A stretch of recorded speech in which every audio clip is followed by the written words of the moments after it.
Welcome to day one of the Ontario provincial election. We are here live at the Toronto Congress Centre in Etobicoke, deep in the heart of Ford Nation, where PC leader Doug Ford is scheduled to hold his first big rally of the campaign later tonight.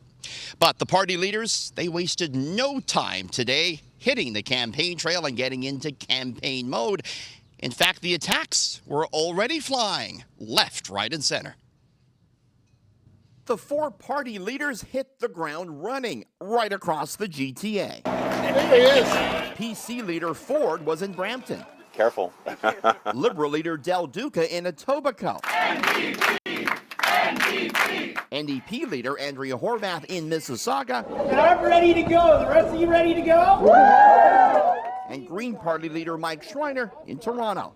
They laid out for voters some of their stark differences in platform promises. Doug Ford stepped off of his campaign bus for the first time and reiterated a pledge to build Highway 413.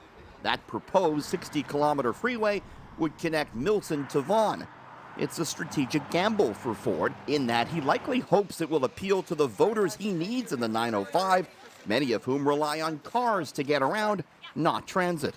Once we build Highway 413, just think of this. It will save 30 minutes per trip for a commuter, and that's an hour of your day returned to you. But how much time the highway would actually save drivers is a matter of debate.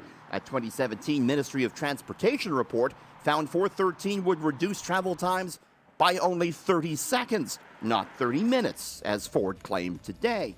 He also couldn't say what the highway would cost taxpayers. We're going out for a bid process, and once we get the bid process, we'll have a better idea what it's cost.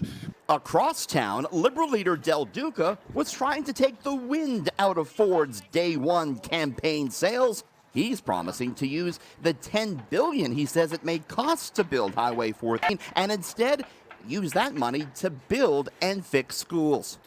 We will take those $10 billion, your money and mine, and invest it in building 200 new schools across Ontario and repairing 4,500 other schools. That's opened the door for Ford to go on the attack. Stephen Del Duca is already vowing to cancel this project. He wants to leave drivers stranded, stuck and separated from their families.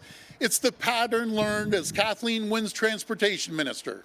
The fact that Doug Ford wants to invest that $10 billion on the 413 instead of making sure that our kids attend state-of-the-art schools really underscores how, frankly, he is not up to the job. So the gloves are clearly off already.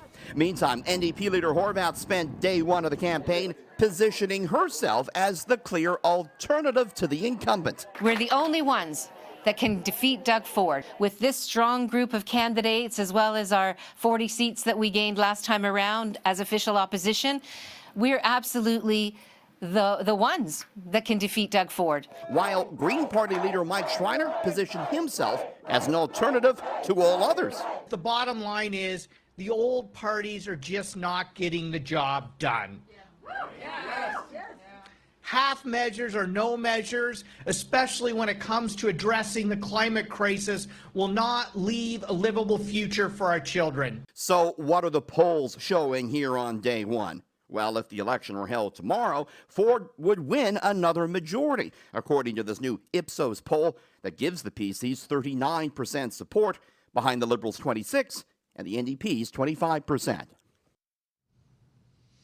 One other note from day one of the campaign trail, neither the Liberals nor the NDP would commit to restoring Toronto City Council to its original size if elected. Both parties would only tell me that they would work with the City of Toronto on the issue if they got into office. In his first year of office, you may recall, Ford slashed the number of Toronto wards to 25, down from 47.